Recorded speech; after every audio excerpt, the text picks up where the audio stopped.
Well, we're broadcasting live again from our beautiful Mexico City offices. And welcome everyone to Dojo Live, one more episode of Season 2. And today we have Tom Thomison. And he's the founding member or partner at encode.org. And well, there's a lot of things that can be said about Tom. He's a seasoned entrepreneur, a business builder with more than 30 years of experience. And as ever, I'm going to thank my fellow Nearsoftian Kim Lantis and Matt Perez. Thank you guys. You rock as usual. Thank you for being here with us. And thank you. Thank you. And, no, thank you. It's our pleasure. My pleasure. And also, it's our pleasure to have Tom Thomison. Tom, welcome to the show. Very much for having me. I've been looking forward to this. Cool. And I understand you're a whole bunch of hours ahead of us. You're across the Atlantic, right? So yeah, I am from Central Time, U.S. I'm actually hanging out in Amsterdam over here for some new work and planting some new seeds around self-organization and the future of work, and hanging out here both in Western Europe and actually Eastern Europe. So I'm 7 hours ahead of U.S. Central Time. It's about 10 p.m. my time. Yeah, it is 10 p.m. That's exactly the time. Yeah. Cool. All right. Well, Tom, I'd like to just move on to your chosen topic of today.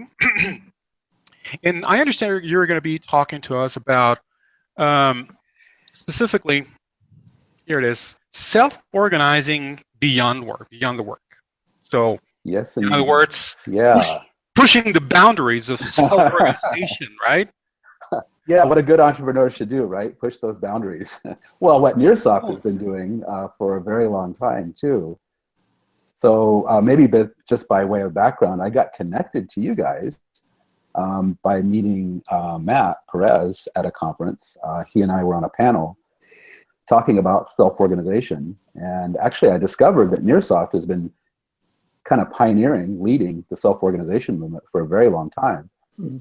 And so Matt and Doug Kirkpatrick from Morningstar and I shared a panel to talk about self-organization, a new community that's struggling, not struggling, but just now kind of faced with self-organizing and governance in a new decentralized world. So Matt, Doug, and I presented a panel to the D10E conference in Silicon Valley, which is all about decentralization. Decentralize everything is kind of their mantra.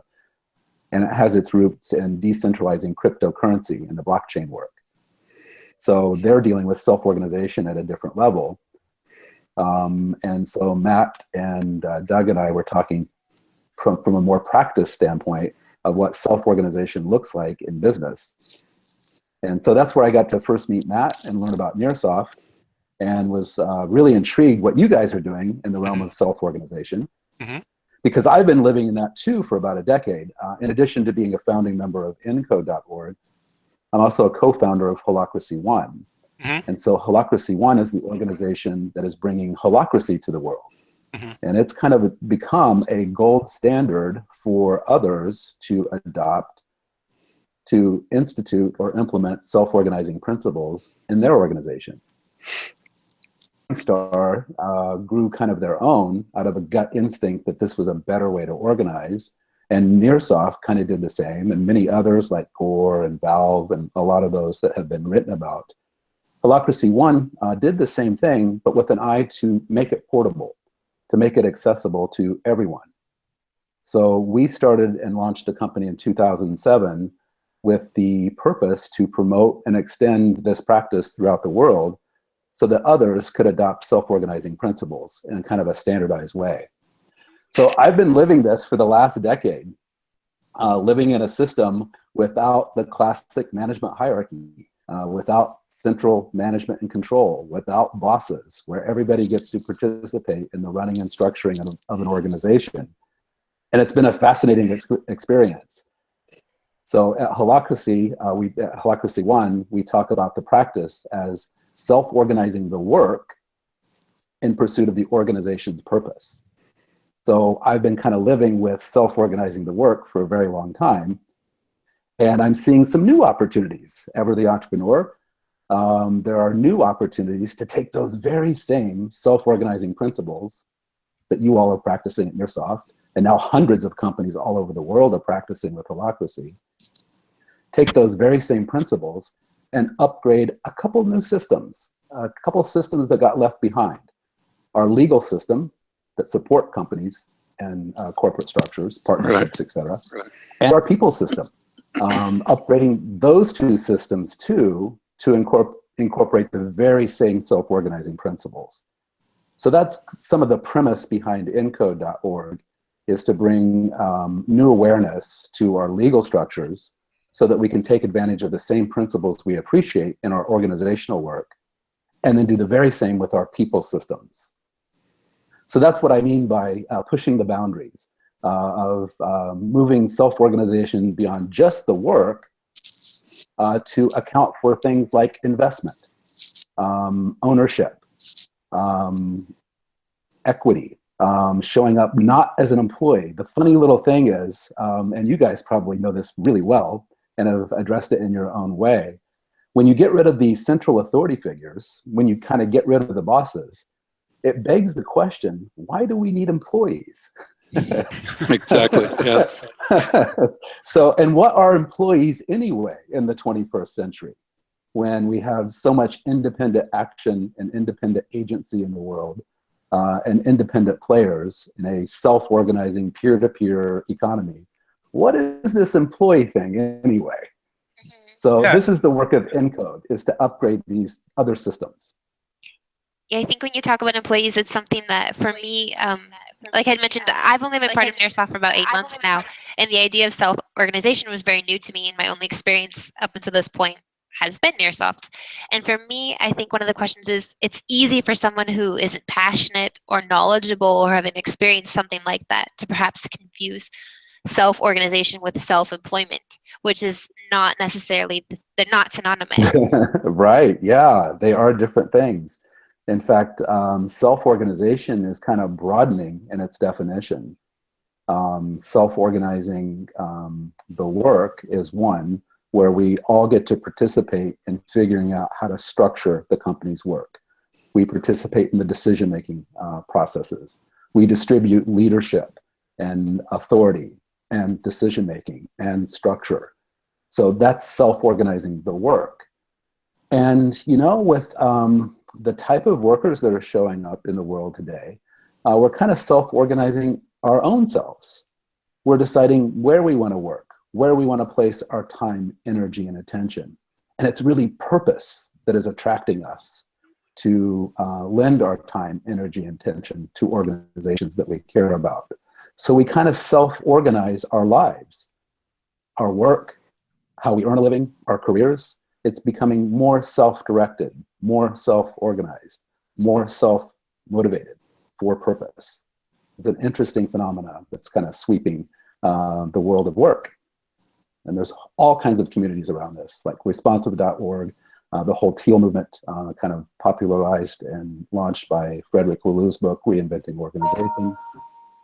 So there's just this massive movement sweeping the globe to self-organize, decentralize, disintermediate. All of these things are happening. And it's fun to talk to folks that have been playing in this space for quite a while, like Nearsoft has.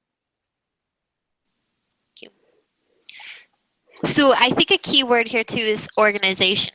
Like, I think it's easy for people to think that if you're self-organized, it's anarchy. There's no structure at all. How can it possibly work? But a key word is organized. So what is self-organized? How is that organized? What does that might be looking like? Yeah, it's a common misconception. Just like you said, people think, oh, we're going to throw out structure. It's anarchy. Anybody can do anything. It's organized chaos. No, it's not any of that. And you guys know this firsthand too. A couple things.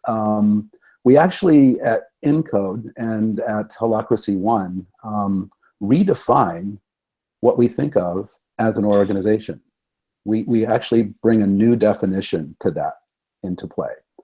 And the common one that I run into all over the world, and it's used, I used it too for a very long time and still until I started this work, is an organization is thought of as a group of like-minded, passionate people all coming together to do really cool work in the world. And that's kind of our general understanding, that an organization is a collective of people coming together to do really cool work.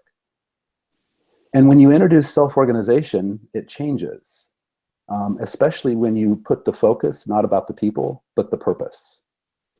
So when you self-organize for purpose, things shift and change. It's no longer about the people, but the purpose, and then the structure to express that purpose, to do the work necessary to pursue the organization's purpose.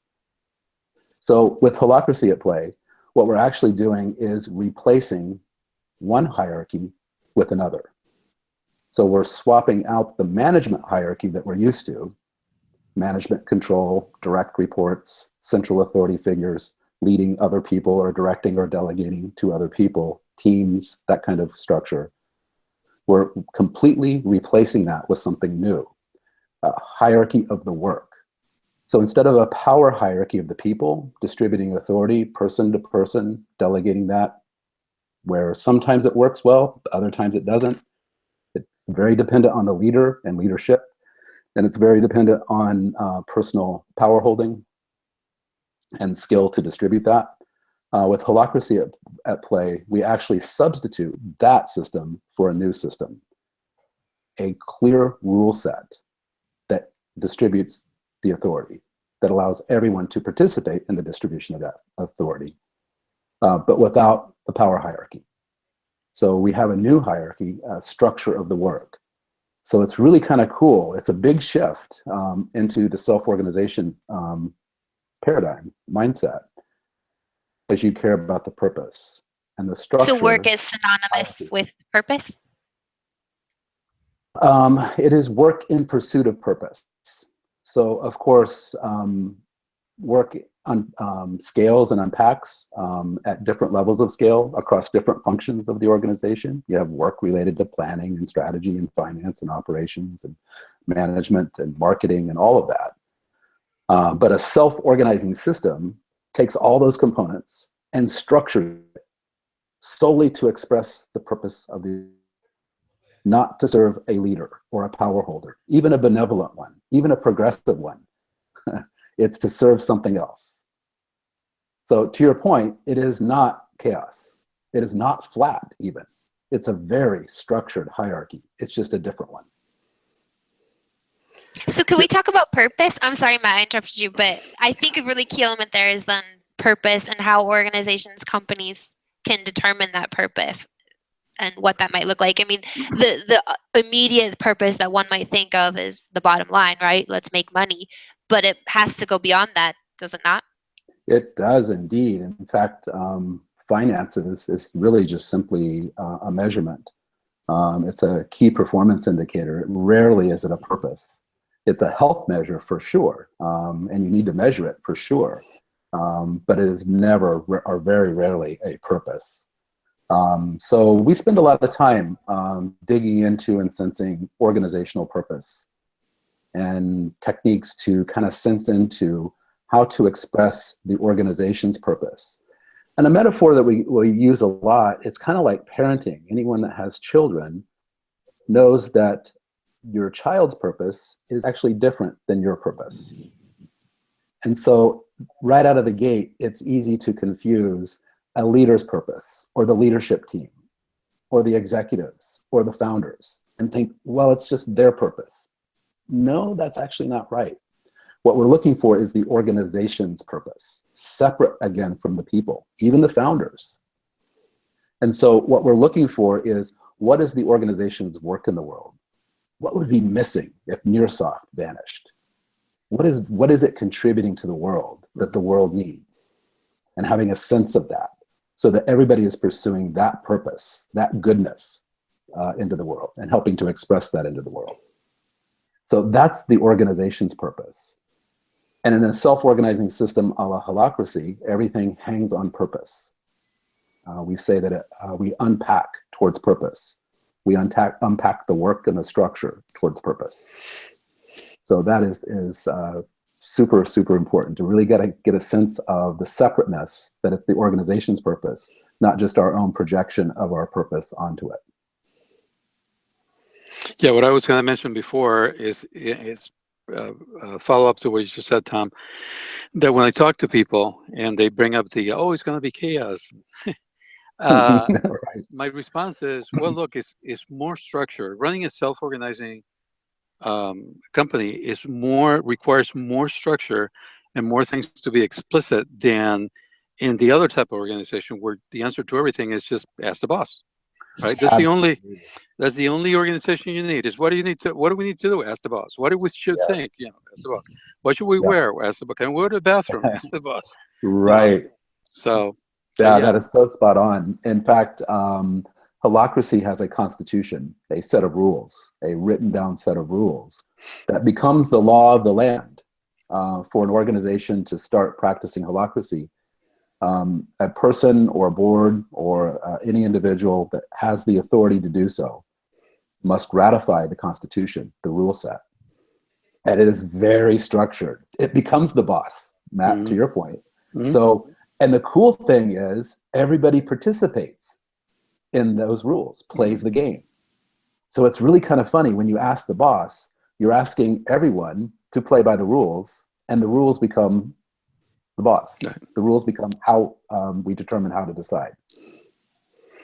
Yeah, one equivalence that or analogy that I've been talking to people about is how it must have felt like back in the 1700s when democracy was just starting to, the Enlightenment was taking place and people were talking about it. How crazy the whole thing must have sounded when everything you saw and everything that you lived by was got appointed monarchs who, basically told everybody what to do, right? And that's what we still have today inside companies.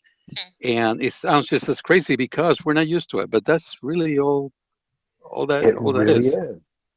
It really is. We have a power structure that is like the feudal system. We have feudal lords. and sometimes heroic and wonderful feudal lords, but feudal lords nonetheless. And we're still operating under 200-year-old constructs. And so Nearsoft and all the early pioneers, and now HolacracyOne with the Constitution, is offering a substitute, an upgrade. So we can upgrade our businesses, we can upgrade our organizations to pursue purpose, and invite everyone into that game. Invite everyone to bring all that they can sense needed to help structure the organization to work and play by the rules, play by the new boss.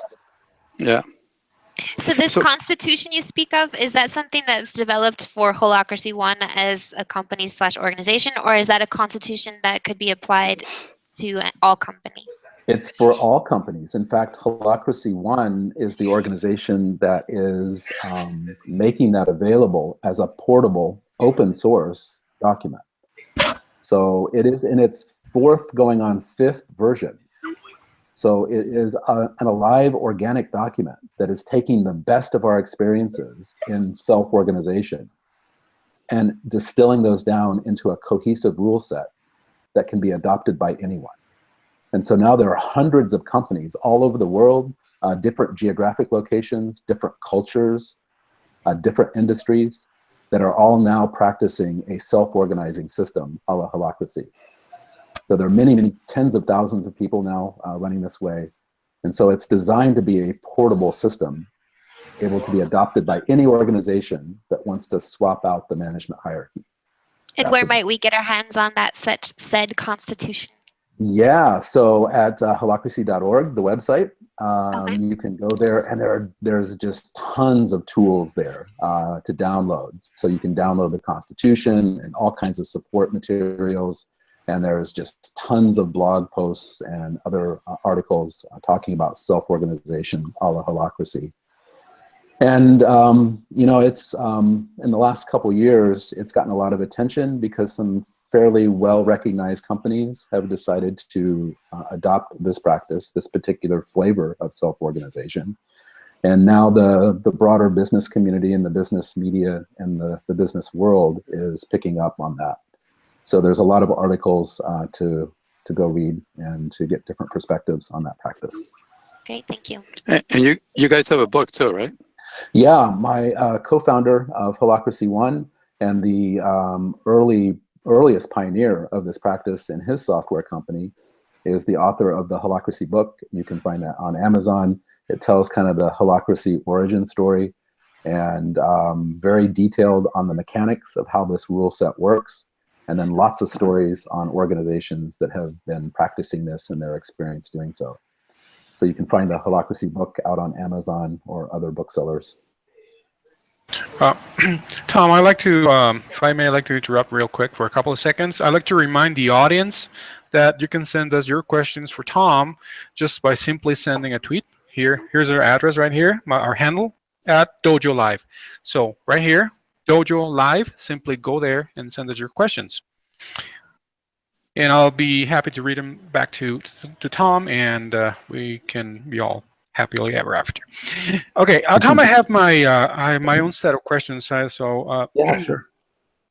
Okay, as I was looking at holacracy.org, and also you mentioned that this is a model that could be implemented, so to speak, with a very broad array of companies and organizations. But however, my personal view on this is that there might be younger types of companies, and more specifically technology companies that could be more receptive to the concept of self-organization and holacracy, because they're being born and growing and being nurtured along with these are very young companies, okay, or they have been around for 10, 5, 20, 15 years, so not longer than that. So I think it's easier for these types of companies to embrace these concepts. However, my question is, in the case of companies that have been around forever, for ages, for decades, how do you instill the idea of purpose in a traditional workplace, for example, in order to move on to the awareness of becoming aware of self-purpose or self-organization? So how do we work with that? Are there any stumbling rocks with older companies that have been around for a long time? Yeah, we actually have a lot of case studies now of well-established, very mature, ongoing concerns that have adopted holacracy. And these are fairly good-sized organizations. My favorite poster child is an organization by the name of ARCA. They're public. You can find their stories posted, again, on holacracy.org. They've grown from like 150 employees to over 600 in 2.5 years. And they're using holacracy as a really interesting merger and acquisition integration tool as they acquire other companies. So it provides a common set of business rules, a common business language, if you will, around management and control and decision-making and leadership and structure. So it's being used by very well-established organizations in all sorts of ways. And it starts with that first move. So there are lots of definitions of holacracy, many definitions. One of them is that it's a power distribution system. It distributes authority. So it starts with a power holder, a leader, a founder, a CEO. And that person usually carries the vision or the mission of the company. And those are kind of now conventional terms. I don't like them so much anymore because they tend to be static and they tend to be fused with a person. And very rarely do they roll out or down into a classic or conventional organization very deeply. But with purpose, like everything in holacracy, everything's distributed. So purpose is distributed. It's not a one thing for all. It's local. And it starts with that power holder or leader. And it usually starts with the sense of the company's vision. And you plant that vision or that purpose into this self-organizing system. And what happens is it evolves. Everyone starts to sense into, is that really our mission? Is that really our purpose? And because we're practicing a self-organizing system, we're allowed to change that. So all we have to do is start playing the game. We don't have to get it right. We don't have to get it perfect. These are lean principles. These are agile principles. sense and respond. Good enough to move things forward and revisit at any time. So all we have to do is plant something in a self-organizing system and let the system take over. Let evolution, if you will, take over. Let everybody's sense of what the purpose of the organization come to the fore, and then that becomes the new current purpose.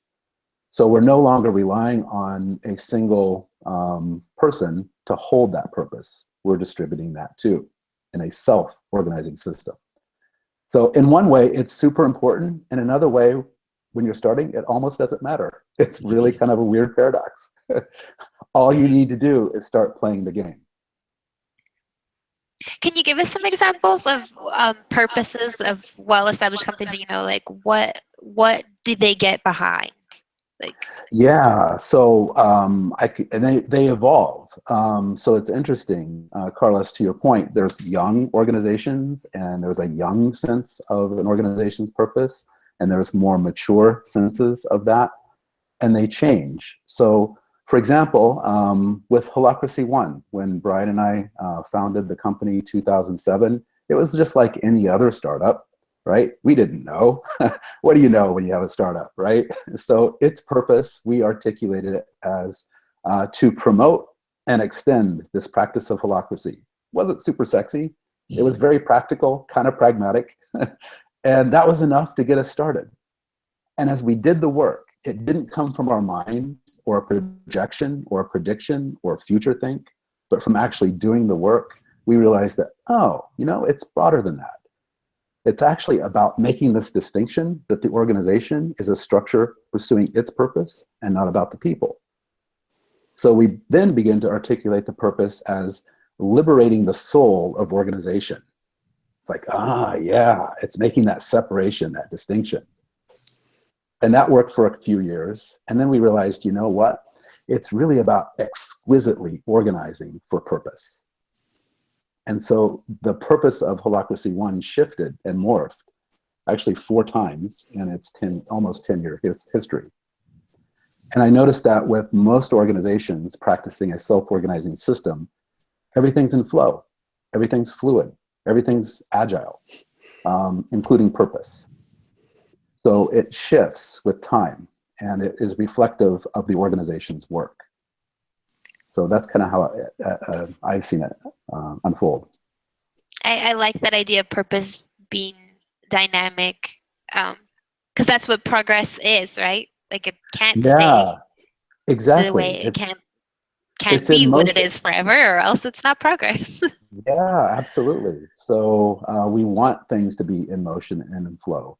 And we don't want it to be, we want everybody to participate in it as well. So we don't want purpose to be owned, just like we don't want a company to be owned.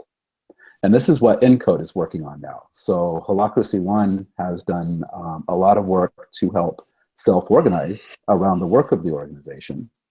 And now Encode is upgrading our legal systems where we still have these antique power holding structures like founders and shareholders and officers and directors, and weird antique governance in our operating agreements, our shareholder agreements, our bylaws that let personal power holders vote their positions, their stock, their authority.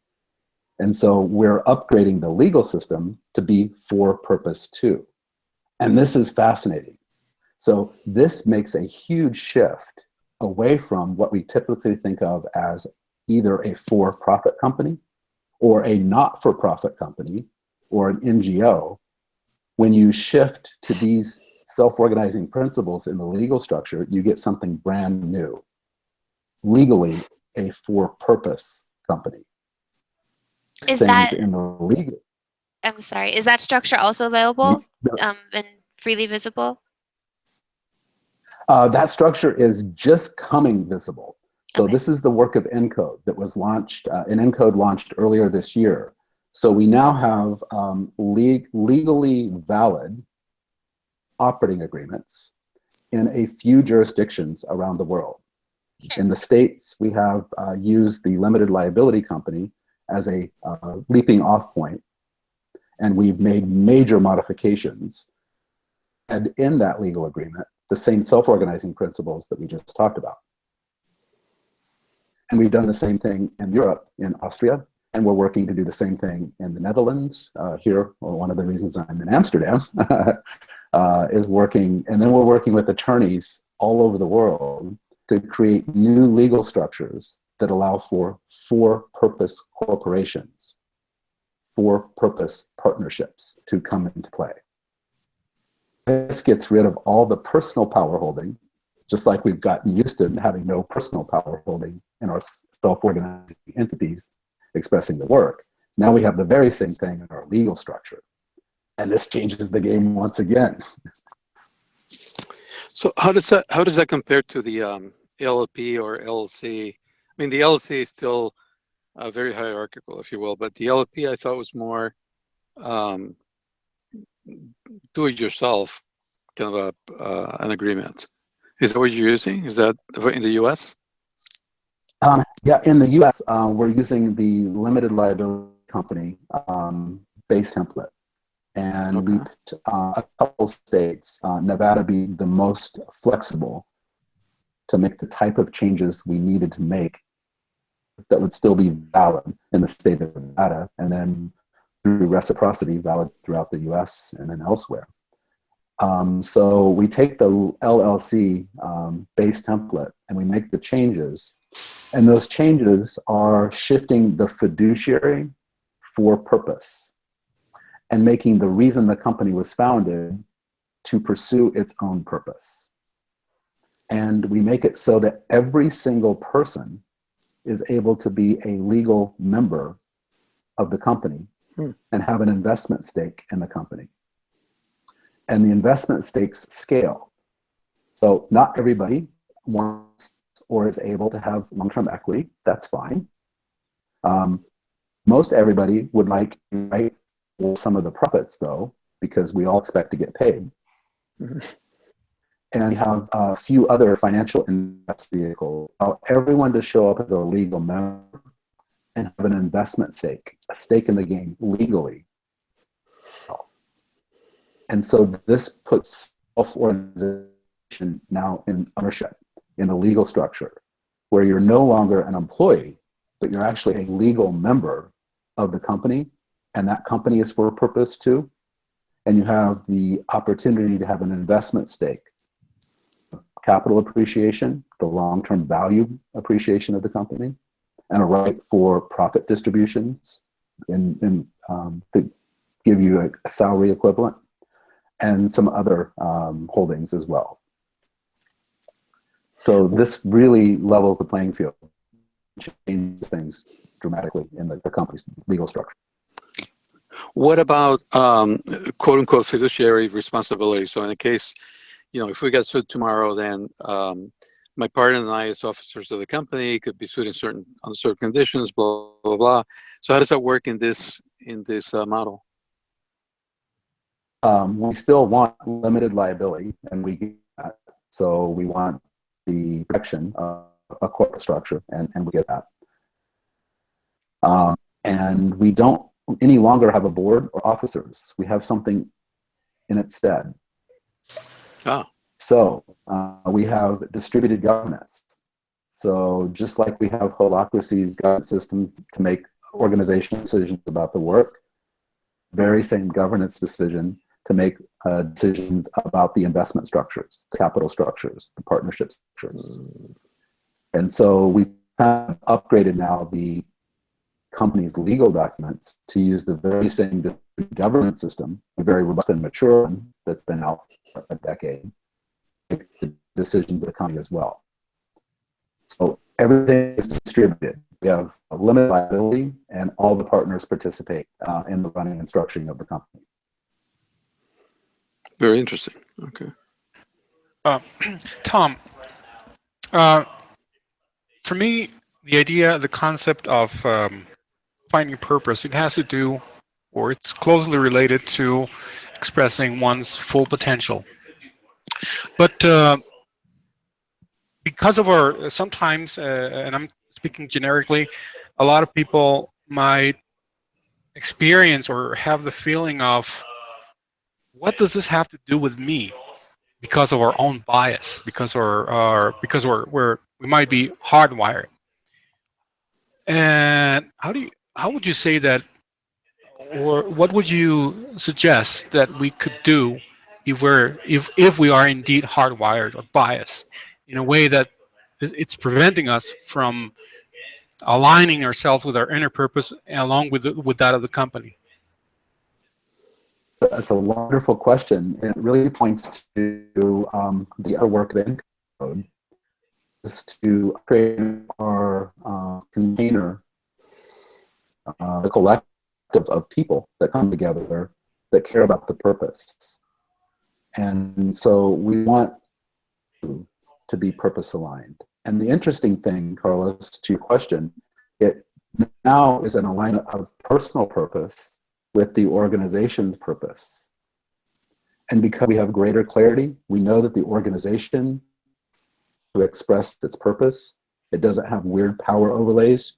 You're not there to serve a boss, even a benevolent one. You're there to serve something greater than yourself. There's almost a spiritual quality to it. Something greater than yourself, the organization's purpose. And it calls you to account for your own purpose. And is your purpose aligned with the organization's purpose? And now it gives us new lenses to help each other see if there is resonance or alignment or dissonance or disconnection. And what do we want to do about that? Without judging or prejudicing.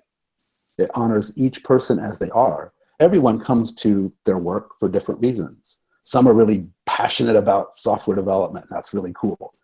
Some people like software development, but are really interested in supporting family. Should be clear about the purposes at play and seeking purpose alignment. So with a system that's fully self-organized, spectrum of what it is to be an enterprise, what it is to be in business today, structure for purpose. Nearsoft and many others are now familiar with an organization structure, self-organized for purpose. And now we want a people container where we can come together, not even as employees. This is really fascinating, right? So agents, independent actors, agents of purpose, coming together by choice to energize the work of something we care about. Of what's next. This is what I mean by pushing the boundaries. Self-organization beyond just the work. And this is just emergent. And this is the work of ENCODE, is to bring these new constructs into the reality, into play. So we have a real pathway to show up and work on purpose, earn a living on purpose, and associate with other people we want to hang out with on purpose.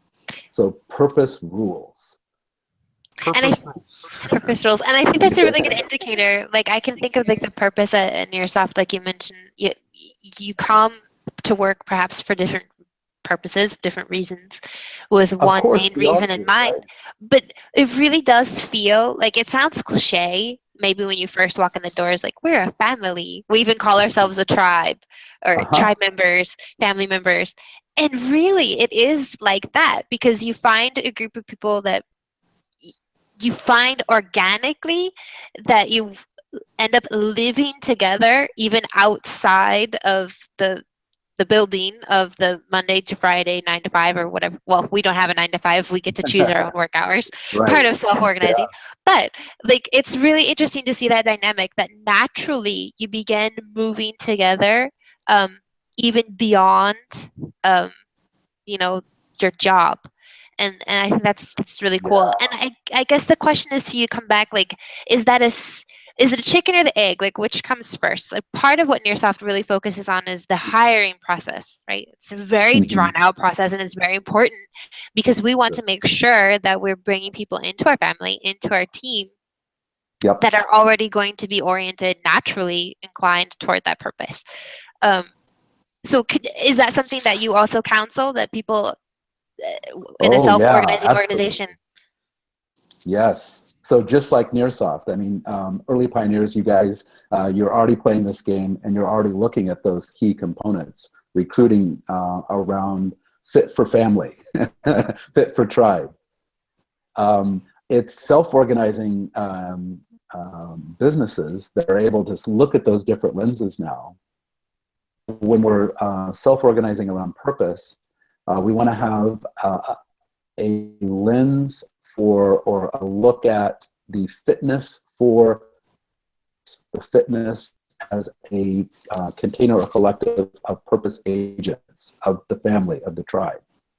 So we want to assess for that. But we also want to assess fitness for the organization's work, too. This allows us to take two different lenses. There may be a good fit for the organization's work, but not such a good fit for the tribe. And so we want to make sure that we're aligned around purpose across all the different containers. The collective of agents, if you will, the family, work, and then the company where we all have a stake in the game.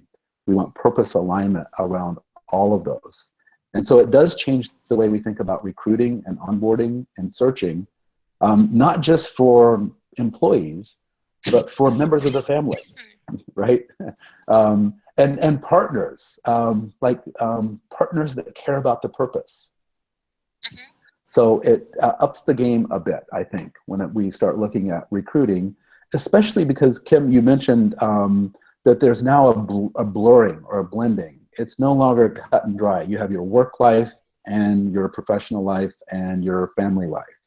It's all blending together. And so we need to account for that.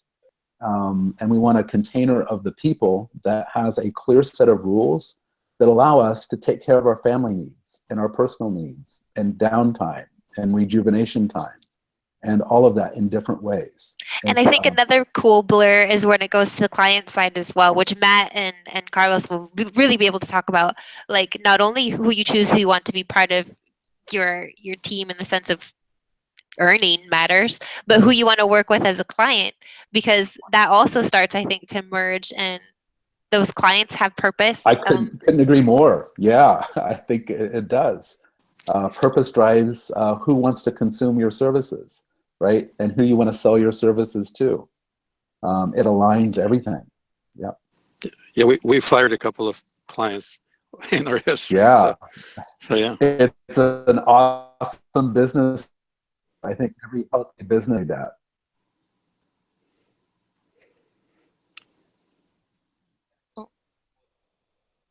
Whoops. Looks like we might have had a little hiccup across the Atlantic. Yeah, just about 3-4 seconds at the most. Nothing too big. Yeah. I personally didn't catch what Matt had to say or what you responded. I said that we've had occasion of hiring, firing a client or two because they weren't a match culturally with us. And one of them we did when we really couldn't afford to, but it was more important to stick to our principles than to kind of drag along with this particular client. Yeah.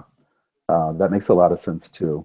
Staying grounded in integrity to your values and conventional company speak, but to your purpose too, honoring every individual in the organization and staying committed to that. Yeah, I'm very curious about the kind of tools that you guys are developing in Encode for the alignment of the personal purposes and the company purpose, etc. Because we've tried different things. The thing that we've trying most recently is for a couple of years now is OKRs, objective and key results. Mm-hmm. Sure. And because again, is in that case the boss is the purpose, right? And then you define your OKRs in terms of that purpose, but in terms that makes sense for you. But it's been a struggle. It hasn't been sailing. So at one point, a lot of people used it, and then they didn't, and now it's back out, and it's like that. So that's been my experience too. Actually, it's one of the tensions as we talk about it, the impetuses to try to figure out a better way. That's the mother of all entrepreneurial endeavors, right? There must be a better way. Right. So on me, having lived in operated under the rule set of Holacracy, Holacracy is awesome at dealing with organizational tensions, opportunities, problems, and solving them with distributed governance, figuring out roles and accountabilities and structure to express organizational work, key performance measures, objectives and key results. That's the language of business. And we have an awesome rule set to express work in pursuit of organization purpose. That is a terrible system to deal with interpersonal issues. It's a terrible system for humans. It's a great system for organizations to express work.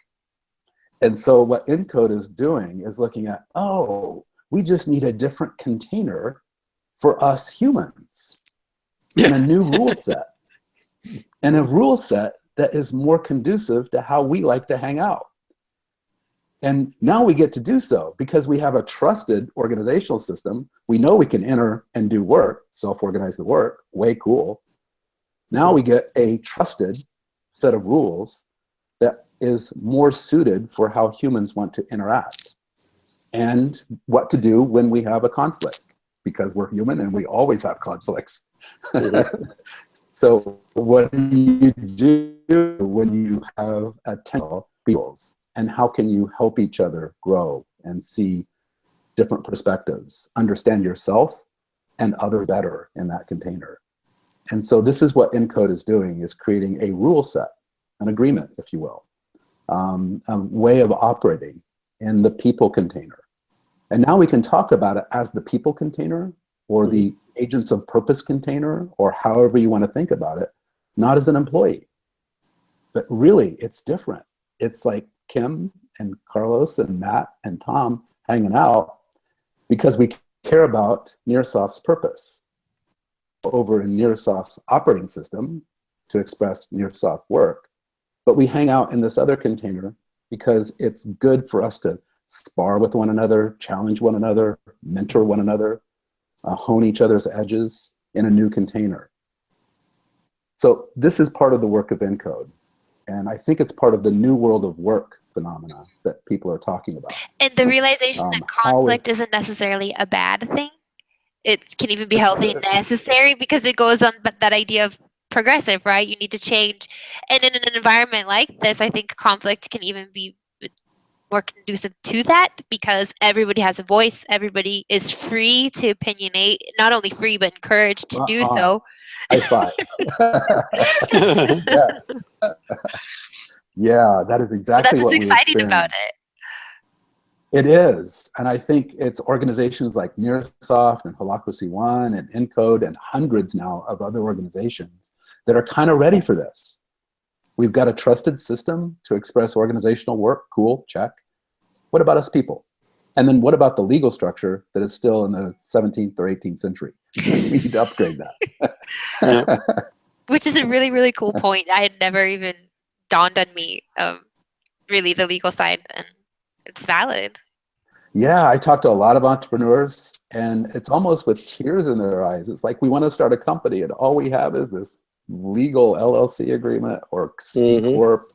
And even the progressive forms, like the B Corps, which are way cool, but they're built on some of the same legal foundations. They still have the same power holding structures, even though they're more progressive and for benefit and all the good things that come with that. They're still riding on top of some unwanted governance, unwanted structures, unwanted power systems. Tom, we're approaching the final minutes of, unfortunately, of the broadcast, and one of the things that I wanted to ask you is about can you tell us about what's going to be happening at Impact Hub? Yeah, thank you. So towards the latter part of this month. Yeah, the 25th. Yep, Tuesday the 25th, ENCODE is holding its first workshop to dig into the details of what we just talked about. What are the mechanics? How does it actually work in this legal structure that we talked about? And how to system to express the work? And then what is this people container and how does that operate? So encode.org is holding its first workshop. So if you happen to be on this side of the Atlantic on Tuesday the 25th, yeah, we'd love to have you there. Cool. That's going to be in Amsterdam, right? It'll be in Where Amsterdam. you are? Yeah. Excellent. Yeah. Well, I'm going to put it on my wish list, see if it happens. Yeah, and then we've got some early dates that we're exploring with back over in the States. And Encode is very much, this is very much a global movement. So we actually have 10 partners right now and growing, equally balanced between Europe and the States. So we cover both sides of the Atlantic and then broader. I'm glad you touched on that, because one of my questions was the response. Like, if you find that this is like a global thing, more a Western thought, or if it's equally responsive no matter where you go throughout the world, the people are interested in this. It's absolutely a global thing. There are huge affiliate groups. The whole responsive.org movement is catalyzing folks that are interested in the new world of work all over the world. The Teal movement, catalyzed by Fred Lelou and the Reinventing Organization book, is global, all over. A global movement, and Encode is a global concern. We are working to figure out these new structures in various jurisdictions all around the planet. Congratulations. Awesome. So yeah, let us know when the workshop happens in the US. We'll help promote it and probably join. City? All right. Yeah. How about City? Yeah. Absolutely. Absolutely. Cool. Okay. Okay, Tom, we're about to wrap up today's broadcast. So in closing, is there anything else? Is there anything you would like to share with our audience in terms of, for example, events of this nature, or maybe some other relevant materials like books or any other thing that you can think of you can share with our audience so that we can go ahead and learn more about self-organization and holacracy and these concepts? Yeah, thank you for that. Encode.org, our website is just getting its feet under it, but we have a Medium blog post and we have some cool articles posted out there. You can come join our mailing list, and we're starting to put out regular newsletters talking about new events and new opportunities to learn more. We are speaking at events related to the new world of work and thinking about things differently at various conferences all over. So you can see those upcoming events also on our website. So yeah, if you're interested in the new world of work and how to work, earn, and live all for purpose, come visit us. Very fitting. Today's October 12th, right? Columbus Day, the new world. Yeah. I love it. That is nice. See what we did there? We did that on purpose. Yeah, exactly. Cool.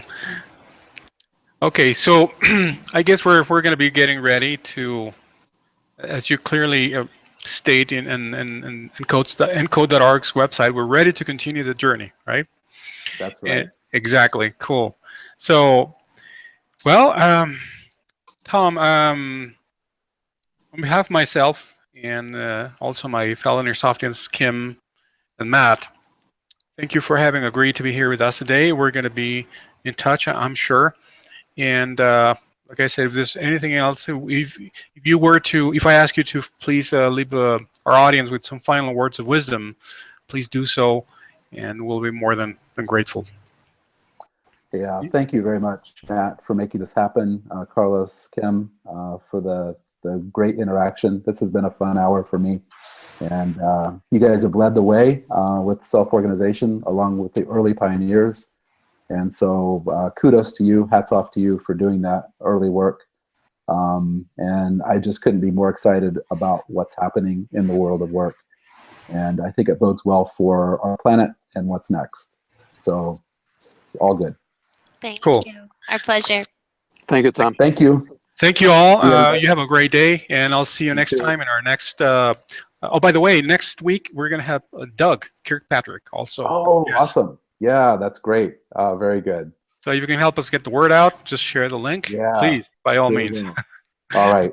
Okay, cool. Thank you, everyone. So thank you, Tom. We'll be in touch. Thank you so much. Thank you, everyone. Have a great day. Good night. Sleep tight. Good night. Thank you. Bye. Bye.